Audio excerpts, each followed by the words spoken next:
Бүгүнкү берүүбүздө орозо айында орозо туткан адамдар үчүн жакшы көрүлбөгөн нерселердин айланасында, теманын айланасында сөз кылмакчыбыз. Биздин кадырлуу, сүйүктүү коногубуз, устазыбыз Чубак Ажы Жалилов. Ассаламу алейкум. Ва алейкум ассалам, рахматуллах, баракату. Устаз, сизден Алла разы болсун. Ушул биздин берүүбүзгө убактыңызды бөлүп бергениңиз үчүн. Устаз, ушул орозо убакта орозо туткан адам үчүн жакшы көрүлбөгөн нерселерди бизге айтып берсеңиз, кайсы нерселерди кылсак мындай жакшы болбой калат? Макрух деп коет го. Бисмиллахир-рахманир-рахим. Бул тема чындыгында олуттуу темалардын бири. Көп адамдар маани бербеген менен бул олуттуу тема. Анткени пайгамбарыбыз башка бир хадисте айтат да, эки кабырын жана өтүп барат мазардын жанынан көрүстөндүн. Анан ушул жерде эки адам бар, булар кыйналып жатышат. Бирок өздөрү буларды чоң күнөө эмес деп ойлошкон. Майда деп этибар бербеген нерсе менен кыйналып жатышат деп, анан дарактын бутагын сындырып таштап, мына ушул дарактын бутактары мындай бир кургаганга чейин таспих айтып турса, мына ушундан сооп жетип турат деп. Анан бирөө дейт, ошол бирөөсү ушакчы болгон, адамдардын сөзүн бири-бирине ташыган, экинчиси ошол жанагы заарадан сактанган эмес, чачырат неме кылган деп айтылат да.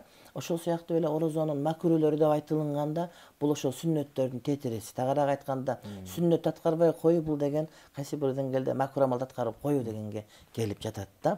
Мисалы үчүн сүннөт орозо кармаган учурунда ушак айтып жүрүү, орозо кармаган учурунда кыздар менен деле сүйлөшө берүү, никес бейнике болуп жаштарыбыз көбүнчө, орозо убагында мисалы үчүн жанагыдай жаман нерселерди көрүү, азыр интернеттен ар биринин чөнтөгүндө жанагыдай телефондору бар. Андан сырткары ушак айтуу деп айттык, андан сырткары гыйбат кылуу, жалган сүйлөө, же болбосо мамлекеттин мындай казынасын уурдоо да ушуга кошулат кадимкидей эле. Андан сырткары мындагы мисалы үчүн жанагы журналисттер айрыкча гезиттерден, журналдардан туура эмес нерселерди, мисалы үчүн маалыматтарды берүүсү, ушул сыяктуу көптөгөн нерселер бар. Ушулардын баардыгы орозонун макрүүлөрү. Анан макруh деген эмне? Бул деген эми арам деп таптакыр тыюу салынган деп деле айтсак болот, бирок ошол эле учурда жанагыдай бир өтө каттуу тыйылган, орозодо тамак жегенде, тамак ичкенде күнөөкөр эмес, бирок андан күнөөсү кем эмес болгон, мындай бир аткарылуусу талап кылынбаган нерселерди биз макруh жактырылбаган, шарият тараптан жек көрүлгөн нерселерди айтабыз да.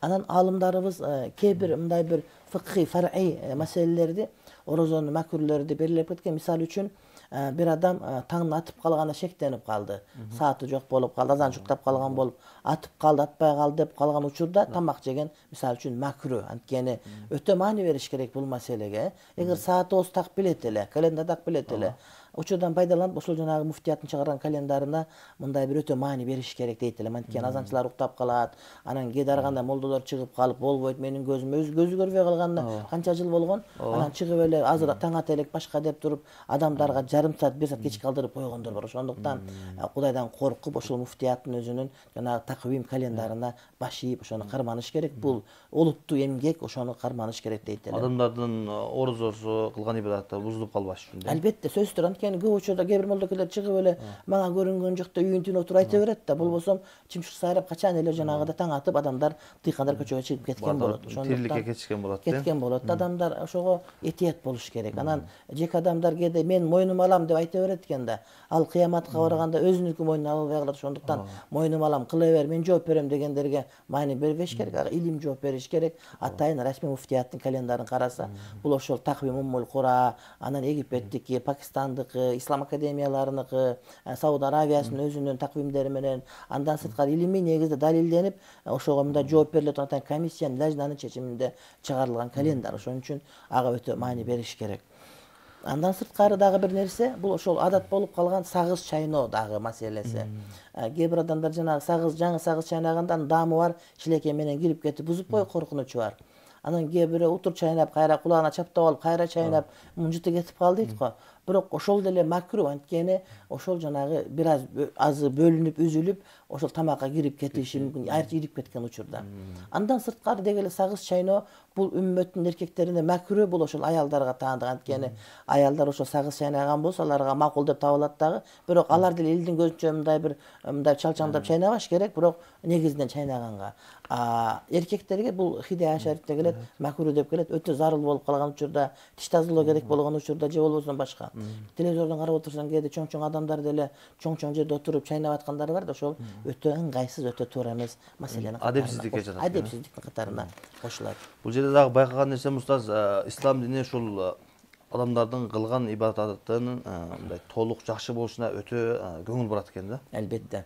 Жана айткандай парыз, сүннөт, мустахаб адептери болгондой эле дагы ушул ибадатты бузуп койбоо үчүн ибадатты буза турган нерселердин эң чоң нерселер жанагы тамак жеген, мисалы үчүн. Андан кийинкиси макрухтар деп, бул дагы ошол кичинекей нерселерден сактансак, биз чоң нерсеге түшүп калбоодон сактайт деп ушул нерселерди бизге буйрук кылган деп байкап турам да. Ооба, мисалы үчүн жанагы үйдүн үстүнө жанагы неме деп коебуз, сатык деп коебуз, крыша деп айтабыз.